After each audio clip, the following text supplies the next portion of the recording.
রহমান নতুন করে নিজের নামের সাথে একটি উপাধি গ্রহণ করলেন, ইঞ্জিনিয়ার তারেক রহমান। আমরা তারপরও ধৈর্য ধারণ করলাম। সংসদ অধিবেশন বসল। সংসদ অধিবেশনে বসার পরে তারেক রহমান প্রথমে আমাদেরকে চমক দেখালেন। আমাদের ভাইদের খুনে চক্ষুকে সংসদে উপস্থিত করলেন। হৃদয়ে অন্তঃকরণ হয়েছিল, রক্তক্ষরণ হয়েছিল। চুপ করে বসেছিলাম, আরেকটু দেখি। এরপরে সংসদে যেই 1400 মানুষের উপরে জীবনের দাঁড়িয়ে বাংলাদেশে একটি সংস্কার প্রস্তাবনা হয়েছে, যেই সংস্কার প্রস্তাবনা যদি বাস্তবায়ন হয়, আমাদের এখানে মুসলমানরা ভালো থাকবে, আলেমরা ভালো থাকবে, হিন্দুরা ভালো থাকবে, নারীরা ভালো থাকবে, কর্মসংস্থান হবে, পুলিশ বাহিনীরা ভালো থাকবে, মিলিটারিও ভালো থাকবে। বাংলাদেশ নতুন আজাদের কেতন এড়িয়ে পুরা দক্ষিণ এশিয়াতে নেতৃত্ব দেবে। তারেক রহমান এসে বললেন সংস্কারের দরকার নাই। ওনাকে বুদ্ধি দিলেন ওনার বিশিষ্ট উপদেষ্টা সালাউদ্দিন সাহেব। উনি বাংলাদেশে হলো সংস্কারের বদলে একটা সংশোধন কমিটি বানাইলেন। আমরা বলছি আর বসে থাকার সময় নাই। যেই দিন পার্লামেন্টে সংশোধন কমিটি হয়েছে, ওই দিন বাংলাদেশে তারেক রহমানের হৃদয় ঘন্টা বেজে গিয়েছে। আমরা মাঠে নেমে ইসলাম জনগণের কাছে। যেই জনগণ আমানত রেখেছিল, সেই জনগণের আমানতের খিলাফত করা হয়েছে। তরুণদের ভাগ্য কেড়ে নেওয়া হয়েছে, নারীদের অধিকার কেড়ে নেওয়া হয়েছে, আলেমদের সাথে গাদ্দারি করা হয়েছে। আমরা তাদের আসন্ন প্রস্তুত হয়েছে। যারা আমাদের ভাগ্য নিয়ে চিনিয়ে রেখা শুরু করেছে, তাদেরকে উচিত জবাবদার জন্য হচ্ছে বাংলাদেশে। আমরা যখন ঐক্যবদ্ধ হচ্ছি, তখন তারা সন্ত্রাসের পথ বেছে নিল। এমন সন্ত্রাস, যেই সন্ত্রাসের পথ শেখ হাসিনা বেছে নিতে 10 বছর সময় লেগেছিল, সেই সন্ত্রাসের পথ বেছে নিতে সন্ত্রাসী তারেক রহমানের 5 মাস সময় লেগেছে। আমরা বললাম যে আমরা বাংলাদেশে সন্ত্রাস চাই না, আর একটি লাশও বাংলাদেশে চাই না, আর কোন ভাইয়ের আমরা হাত হারাতে চাই না, আর কোন মায়ের আমরা দুধ খালি করতে চাই না। উনি ছাত্র দলকে এড়িয়ে দিলেন। যাও যেই কোন মানুষকে পাওয়া ছোটে, সেই মায়েদের দুধ খালি করে দাও, সন্তানকে হত্যা করো, তবে আমার বদলে টিকিয়ে দাও। আমরা আপনাকে হুঁশিয়ার করে বলছি, বাংলাদেশে আরিফের চোখের পরে যদি আর কারো দিকে আপনার সন্ত্রাসের আন্দোলন ওঠে, আমরা আপনার গতি বাংলাদেশে উৎখাত করে দাঁড়িয়ে দেবেন। ওরা আমাদের মুখের ভাষা কায়রা নিতে চায়। আল্লাহর নিয়ামত হলো মুখের ভাষা। জীবনে কাউকে একটা ফুলের টোকা দেই নাই, জীবনে কাউকে দুটো কথা বলি নাই। সমালোচনা করেছি যেই দিন আপনারা বেড়াইলে চলে গিয়েছেন, জীবনের উপরে দাঁড়িয়ে আমাদের সাথে অনেক মানুষ শহীদ হয়েছে। যেই দেখা দক্ষে দেখেছি রক্ত পড়েছে রাজপথে, ওই রক্তের সাথে আমি বেইমানি করতে পারবো না, পারবো না, পারবো না। আপনারা অনেকেই রাজপথে ছিলেন। কত লাশ টেনেছি আমরা,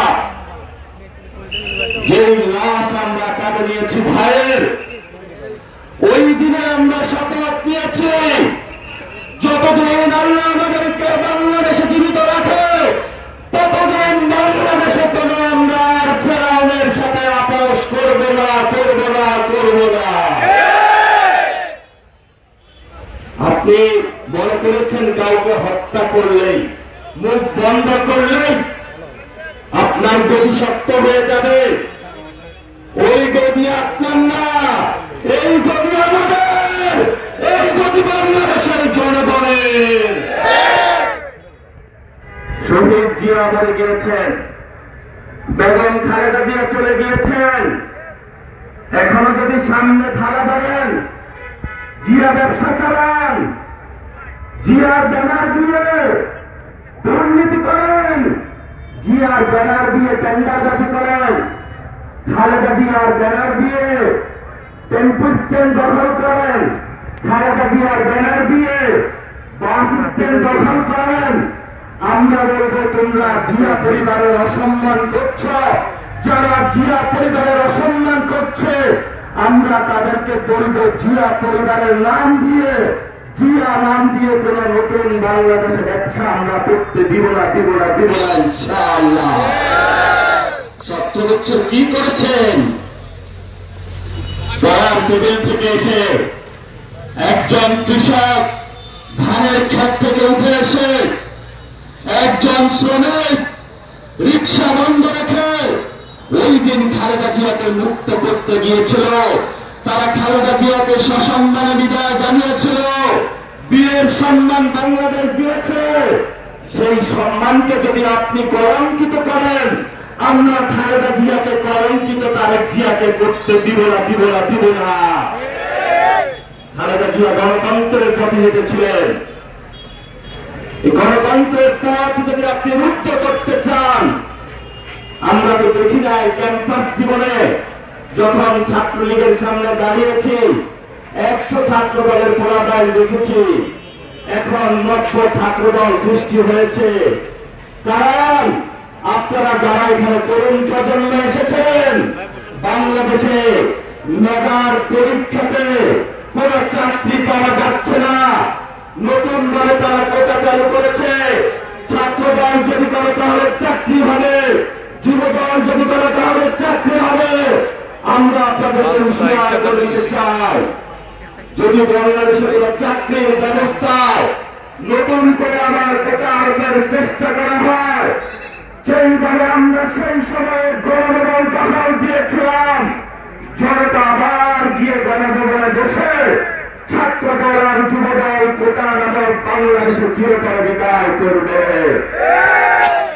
অনেকে বলে আওয়ামী লীগ নাকি আসবে, কোথা থেকে আসবে তারা? আমরা বলব সরকার সাহেব আগামী আগস্ট মাস আসতেছে, 15 আগস্টে শেখ হাসিনাকে ফাঁসি দিতে হবে। 15 আগস্টে শেখ হাসিনাকে ফাঁসি দিতে হবে বাংলাদেশে। 15 আগস্ট যদি আমরা বাংলাদেশে শেখ হাসিনাকে ফাঁসি দিতে পারি, তাহলে বাংলাদেশ শান্তি পাবে।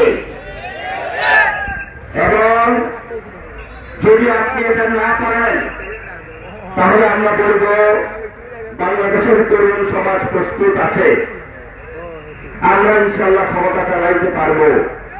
কারণ আমরা দুর্নীতিবাজ না, আমরা সন্ত্রাসী না, আমরা টেন্ডারবাজ না। আমি তোমাদের যারা সতর্ক করে দিতে চাই, যারা আমাদের উপরে আক্রমণ করতে আসো, আর সাহস করিও না। যদি সাহস করতে আসো তাহলে এখন জনতা করে আসো। জনতা করে কি একটা এখান থেকে ফেরত যেতে পারবে? আমরা আপনাদের ভালোবাসি। আমি চাই আপনারা যারা কর্মসংস্থানের কারণে বাবা আপনাদেরকে ফোন দেয় যে বাবা তোমার চাকরি হয়েছে, প্রিয় বাবার মুখের দিকে কোনো উত্তর দিতে পারেন না।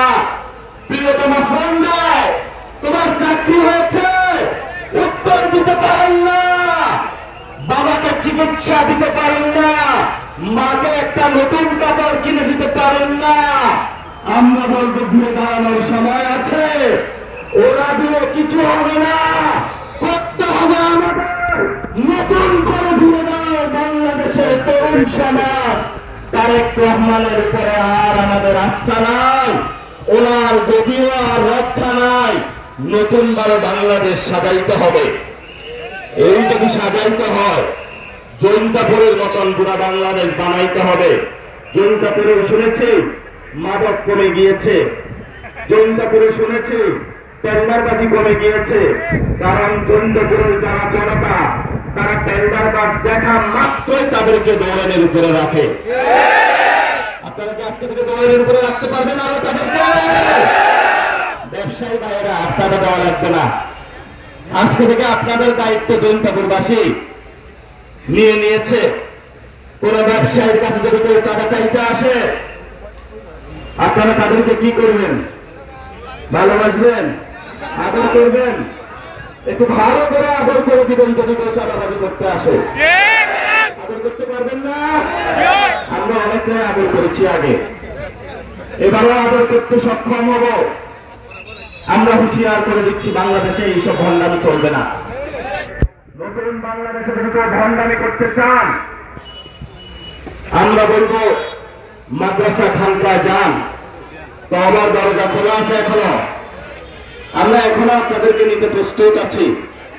যদি আপনি আজকে যা ইনকাম করেছেন, সমাজের যারা গরিব তাদেরকে বিলিয়ে দিয়ে মসজিদে ইমামের কাছে গিয়ে বলেন, আমি এতদিন টেন্ডারবাজি করেছি, 5 তারিখের পরে চাঁদাবাজি করেছি, সব গরিবদেরকে বিলিয়ে করেছি, আজকে থেকে তওবা করলাম, আমি আর এগুলো করবো না। আমরা এখনো আপনাদেরকে নিতে প্রস্তুত আছি। আমরা ক্ষমাশীল, আমরা ক্ষমা বিশ্বাসী, প্রতিশোধ বিশ্বাসী নয়। কারণ আমাদের রাসূল সাল্লাল্লাহু আলাইহি ওয়াসাল্লাম তিনি হলেন রাহমাতুল লিল আলামিন। উনি শিক্ষা দিয়েছেন যে তোমরা রাহমাতুল লিল আলামিন যিনি রয়েছেন তার কাছে যাও, উনি তোমাদের ক্ষমা করে দিবে। আর সেই ক্ষমার পরওয়ারদিগার যিনি রয়েছেন, আমরা তার কাছে যাব। কিন্তু ছাত্রদলের কি কোনো খাসলত চেঞ্জ হবে? 17 বছর জেলে রাখা হয়েছে, একটু পরিবর্তন হয় নাই, পরিবর্তন হয় নাই। আশা করি যে এবার পরিবর্তন হবে, কারণ জনতা আবার মাঠে নেমেছে। তারা আওয়ামী লীগকে দেখেছে বিভিন্ন বর্ডার দিয়ে হলো দিল্লির দাদা বাবুদের কাছে পালিয়েছি। আমরা কিন্তু পালানোর দরকার নাই। তোমরা শহীদ জিয়ার মতো উচ্চারণ করো, প্রথম বাংলাদেশ, শেষ বাংলাদেশ। তবে শেষ যদি বাংলাদেশ করতে হয়, বাংলাদেশে বাংলাদেশ থাকতে হবে, কোন অন্যায়ের সাথে বাংলাদেশ আপোষ করবে না। ওরা আমাদেরকে ভয় দেখায়। গতকালকে যাদের জন্ম হয়েছে আমাদেরকে ভয় দেখায়, খায়া ফেলবো, মায়েরা ফেলবো, চোখ তুলে ফেলবো, হাত পা ভেঙে দেব। আমরা কি ভয় পাই? অন্যায়ের কাছে মাথা নত করবো? আপনারা আজকে যারা এখানে এসেছেন, এটা আজকে আমাদের শেষ পদযাত্রা। আমরা পুরো বাংলাদেশের মানুষের কাছে গিয়েছি যে বাংলাদেশটা ঠিক করতে হবে।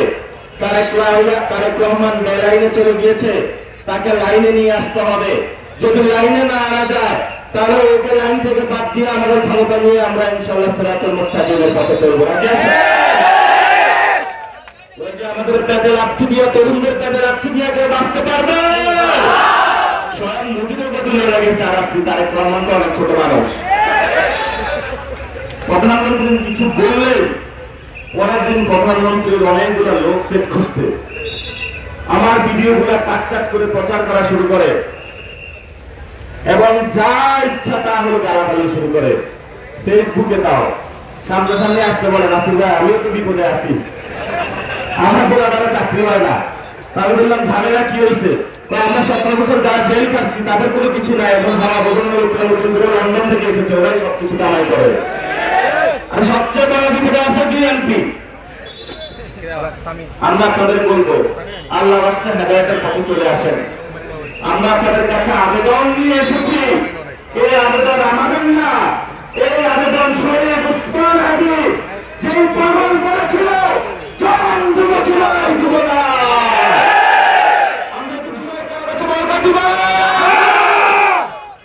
আমরা জুলাই কাউকে বিক্রি করতে দিব না।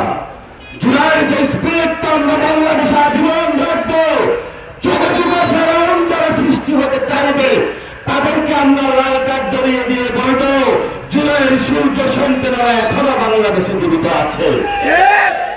শেষ করবো। ওরা বলে, সালাউদ্দিন সাহেব বললেন যে মদিনা